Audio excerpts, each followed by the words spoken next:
समाहित है। चलो भैया, हाथी के पाँव में सबके। हाँ, एक का पैर में, हाथी के पैर में सबका पैर।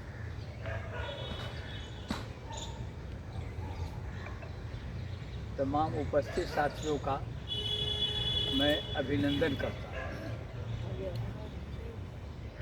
और आज जो विचार गोष्ठी रखा गया उसके मर्म को समझने की ज़रूरत है।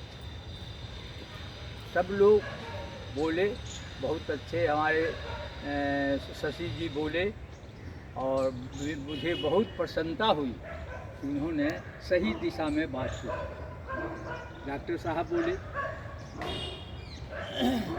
लेकिन मैं एक बात कहना चाहता हूँ, सरकार कितनों कुछ कर ले, नौकरशाही, जब तक वो मालिक के भूमिका में है तब तक हिंदुस्तान का कल्याण और गांव का कल्याण हो नहीं सकता। और वह मालिक के भूमिका को छोड़ना नहीं चाहता, चाहे एमएलए हों, चाहे न्यायपालिका के लोग हों, चाहे कार्यपालिका के लोग।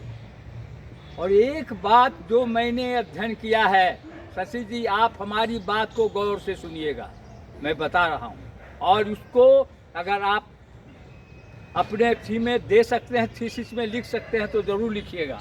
और वह बात है कि यह व्यवस्था शुरू से ऐसी नहीं थी, क्योंकि 57 से मैं देखते आ रहा हूँ नौकरशाही को। जब ट्रेड यूनियन का रुतबा बढ़ा और अफसरशाही ने ट्रेड यूनियन का सहारा लेकर के कम्युनिस्टों को दिग्भ्रमित कर दिया। अफसरशाही ने उसको दिग्भ्रमित करके यह विशेष परिस्थिति पैदा किया कि लोकतंत्र का मतलब है राज्य सरकार के कर्मचारी, केंद्र सरकार के कर्मचारी, माने मालिक को ही राज्य सरकार के कर्मचारी, और बड़ी बुद्धिमत्ता से कम्युनिस्ट को अपने कब्जे में लेकर के मैं जो समझाऊँ वो अब कहना चाहता हूँ। मैंने जनमन में लोकतंत्र के मतलब कि राज्य सरकार के कर्मचारी और केंद्र सरकार के कर्मचारी अपने को मालिक, एक चपरासी से लेकर के एक IAS अफसर तक अपने को मालिक समझ बैठे कंप्लीट। और इसको बढ़ावा हमारे कार्यपालिका के IAS अफसर, IPS अफसर ने दिया, उनको खूब प्रोत्साहित किया। अब यह बात तो कम्युनिस्ट लोगों को समझ में नहीं आवेगा। हम विरोध नहीं, हम उनके विरोधी नहीं हैं, लेकिन उनके इस क्रियाकलाप से जनता को जगाने का काम खत्म हो गया। केवल नौकरशाही के कार्यपालिका, न्यायपालिका और विधायिका को जगाने का काम होना शुरू हो गया, जो पहले से जागा हुआ। हम उसी को जगाते आ रहे हैं आज तक उसी को जगाते आ रहे हैं, उसको जगाने का काम नहीं, कहीं नहीं हुआ। और इसका परिणाम यह हुआ कि आम जनता समझ गई कि पंचायती राज में यह भी जो है वह हमारा शासन नहीं है, स्वशासन नहीं है, बल्कि यह भी राज्य सरकार और केंद्र सरकार के एजेंसी के रूप में काम कर रहा है। एजेंसी के रूप में काम कर रहा है राज्य सरकार और केंद्र सरकार के पंचायती राज के चुने हुए जनप्रतिनिधि। नहीं तो आप कल्पना नहीं कर सकते हैं कि एक पंचायत को एक साल में हिंदुस्तान के 1 करोड़ से ऊपर रुपया मिलता है, लेकिन उसका पंचायत में 30% भी लागू नहीं होता। 30% भी लागू नहीं होता है। 70% बीडीओ, मुखिया, इस सब का त्रिवेणी बना हुआ, गांव का दलाल त्रिवेणी बना हुआ है सब लोग के खाता। राजीव गांधी ने एक चीज़ तो एक्सेप्ट किया था, तालकटोरा स्टेडियम में जिसकी चर्चा राणा जी ने की थी, कहा था कि 1 रुपया जब जाता है तो जनता को 15 पैसा मिलता है। उसी तरह से नरेंद्र मोदी ने भी एक्सेप्ट किया राजीव गांधी के बाद कि पंचायत आज तक आत्मनिर्भर नहीं। पंचायत आत्मनिर्भर नहीं है, यह नरेंद्र मोदी हमारे प्रधानमंत्री ने भी एक्सेप्ट किए।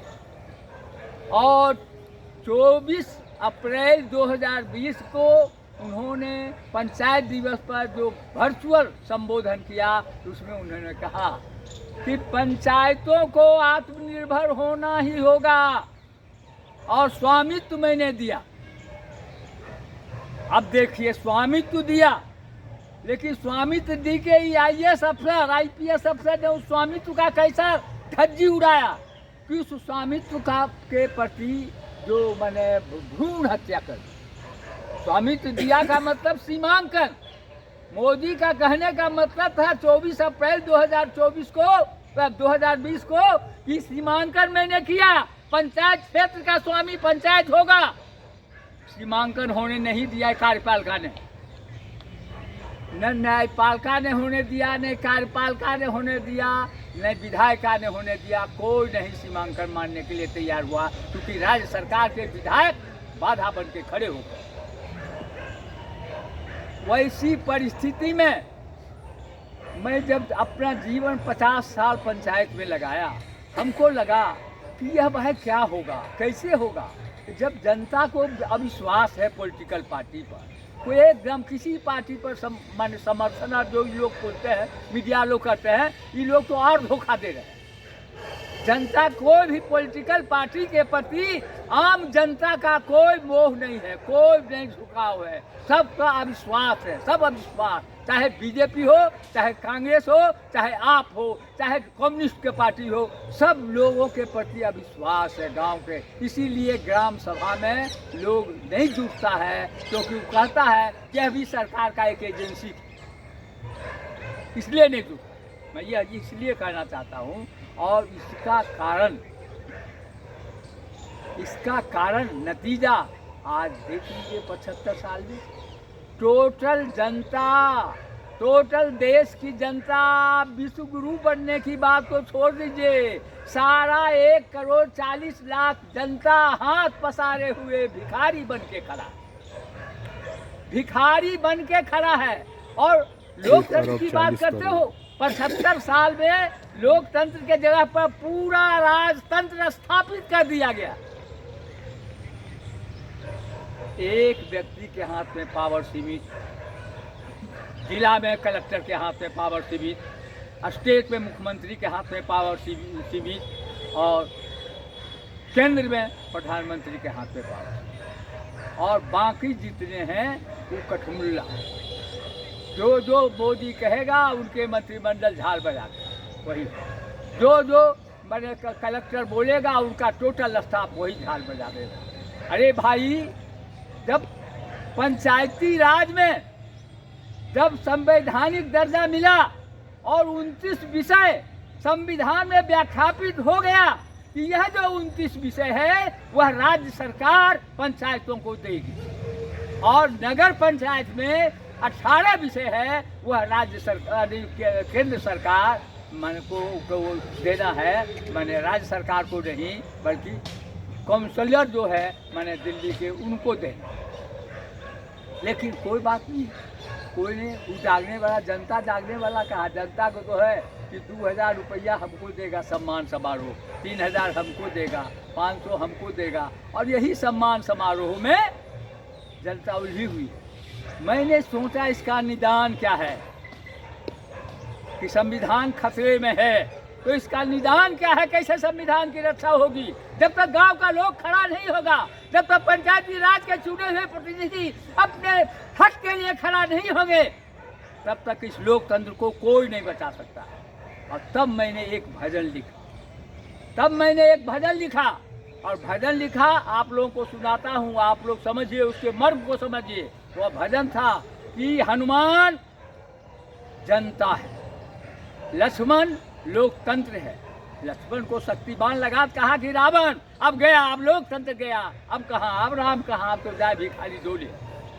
तो लक्ष्मण लोकतंत्र, और रावण ने कहा लोकतंत्र को मार दिया, और राम बेचैन, माने राम राज्य चाहता है जनता, और हनुमान जनता। जब बिलख बिलख के रो रहे थे राम, तो हनुमान जी ने कहा, जनता ने कहा, हनुमत खड़े हुए कर जोर, प्रभु जी बिनती सुनिए मोर। हमारे रहते हुए रघुनाथ लखन मरने ना पाएंगे, भला कैसे मर जाएंगे। जाऊं इंद्रलोक के बीच, लाऊं इंद्र समेत को खींच, यदि इस पर भी नहीं होगा, यदि इस पर भी नहीं होगा, तो अमृत बरसा करवाएंगे, भला कैसे मर जाएंगे। हमारे रहते हुए रघुनाथ लखन मरने ना पाएंगे, भला कैसे मर जाएंगे। जाऊं ब्रह्मलोक तक धाय, लाऊं ब्रह्मा को पघुराए, यदि इस पर भी नहीं होगा, यदि इस पर भी नहीं होगा, तो अमर आयु लिखवाएंगे, भला कैसे मर जाएंगे। हमारे रहते हुए रघुनाथ लखन मरने ना पाएंगे, भला कैसे मर जाएंगे।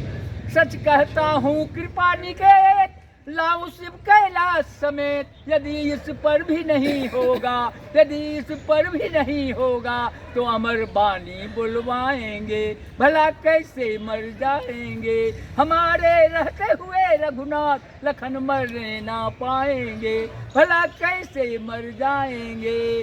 जाऊं सूर्य लोक तक धाय, ताकि सूर्य न उगने पाए। कहा गया था कि सूर्य उगते ही लक्ष्य बन जाएगा, लोकतंत्र जाएगा। तो कहता है, हनुमान जी कहते हैं कि जाऊं सूर्य लोक तक धाय, ताकि सूर्य न उगने पाए, यदि इस पर भी नहीं होगा, यदि इस पर भी नहीं होगा, तो द्वार राहु बैठाएंगे, भला कैसे मर जाएंगे। हमारे रहते हुए रघुनाथ लखन मरने ना पाएंगे, भला कैसे मर जाएंगे। जाऊं लंकपुरी के बीच, लाऊं सुखन वैद को खींच, यदि इस पर भी नहीं होगा, यदि इस पर भी नहीं होगा, तो संजीवन बूटी लाएंगे, भला कैसे मर जाएंगे। हमारे रहते हुए रघुनाथ लखन मरने ना पाएंगे, भला कैसे मर जाएंगे। तो यह जरूरत है जनता को। जामबंद की भूमिका में है ऑल इंडिया पंचायत पर्षद। हनुमान को जगाना चाहता है कि हनुमान जिस दिन तैयार हो जाएगा, उस दिन कार्यपाल का, न्यायपाल का और विधायक का, इनके तमाम बुरे इरादे ध्वस्त हो जाएंगे, ध्वस्त हो जाएंगे, नहीं जीत पाएंगे जनता से। वही ज़रूरत है और नौजवानों को इसी से ज़रूरत है कि अगर जनता बदहाल है, तो मैं जनता को कहता हूँ कि उस बदहाली के तुम खुद जिम्मेदार हो, कोई सरकार जिम्मेदार नहीं है। क्योंकि जब तुम एक मत देते हो, मतदान के अधिकार को समझो। एक मत जो अधिकार है वह सरकार बनाता है, जिसको तुम गाली दे रहे हो वह तुमने बना रहे हो, तुमने जिता रहे हो जिसको गाली दे रहे हो। और जब गाली दे रहे हो तो आस्था कैसी होनी चाहिए मतदान के प्रति? वह आस्था होनी चाहिए जो आस्था ईश्वर के प्रति है। ईश्वर के प्रति आप आस्था रखते हैं, मंदिर जाते हैं, मस्जिद जाते हैं, गिरजाघर जाते हैं, क्या जाते हैं? हे प्रभु हमको खुशी रखना, सुखी देना, हमारे बाल बच्चा को सुखी रखना, यही प्रार्थना करते हैं, यही कामना करते हैं मंदिर मस्जिद। वही कामना मतदान के समय भी सोच के, हे हम मतदाता हैं, आप हमारे बने आस्था हो, मतदान हमारी आस्था है, हम अब वैसा सेवक चुनेंगे। उनको एहसास कराना होगा मतदाता को जो खड़ा होते हैं कि आप हमारे सेवक बनना चाहते हैं, सेवा करना चाहते हैं, तो आप हमारा मोहल्ला का इतना कार्यक्रम है, यह ज़रूरत है हमारे मोहल्ला को, और उस ज़रूरत को आप पूर्ति कीजिएगा। कैसे? 5 साल में विभाजित कर दिया।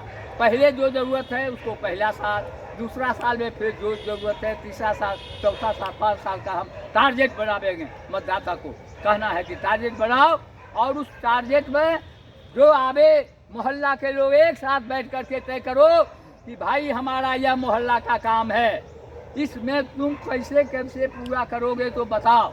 अगर तुम इस काम को करोगे तो बताओ कि कैसे काम होगा, और अगर काम किया पहला साल ठीक है, दूसरा साल नहीं किया तो तुम यह एफिडेविट लिख के दो कि अगर मुझसे काम नहीं हुआ तो हमको वापस बुला लीजिए, हमको वापस बुला ले, मतदाता वापस बुला ले, या एफिडेविट लिख के दो। और तमाम वह नौकरशाह और तमाम वह एमएलए और तमाम वह मंत्री और तो तमाम प्रधानमंत्री से लेकर मुख्यमंत्री तक सब लोगों पर बाकायदा तौर पर जो चुनाव घोषणा पत्र में उन्होंने जारी किया है उसके अनुसार अगर आप काम नहीं कर रहे हैं तो जनता को आपके खिलाफ क्रिमिनल केस करने का अधिकार होगा, न्यायपालिका को इस पर एक्शन लेना होगा।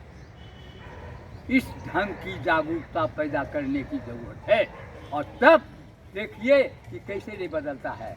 आस्था जो है वह जो ईश्वर के प्रति आस्था है वही आस्था मतदान में मतदाता को अपने मत के प्रति रखना होगा, तभी जाकर के यह जो लोकतंत्र है आपकी रक्षा हो सकेगी और तभी जाकर के आपके हित की भी रक्षा हो सकेगी, आपको जो ज़रूरत है उसकी भी पूर्ति हो सकेगी।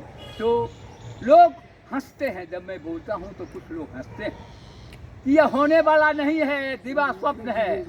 हम कहे कि दिवा स्वप्न हो लेकिन हमारा कॉन्फिडेंस है, हमारा कॉन्फिडेंस है और वह कॉन्फिडेंस हिलने वाला नहीं है। मंजिल मिले न मिले कुछ भी गम नहीं, मंजिल मिले न मिले हम रहें न रहें, मंजिल मिले न मिले कुछ भी गम नहीं, मंजिल के जुस्तजू में मेरा कारवां। हम उस ओर सही दिशा की ओर बढ़ रहे हैं, कारवां हमारा बढ़ रहा है और तब निराश होने की जरूरत नहीं है। हौसला हौसला ऐसा रखो कि जितने भी विघ्न बाधाएं हैं उसको हम ध्वस्त कर सकें, ऐसी हौसला सभी लोगों के मन में होना चाहिए। हौसला मत हार गिर कर ओ मुसाफिर, तो करे इंसान को चलना। देखिए जो हौसला को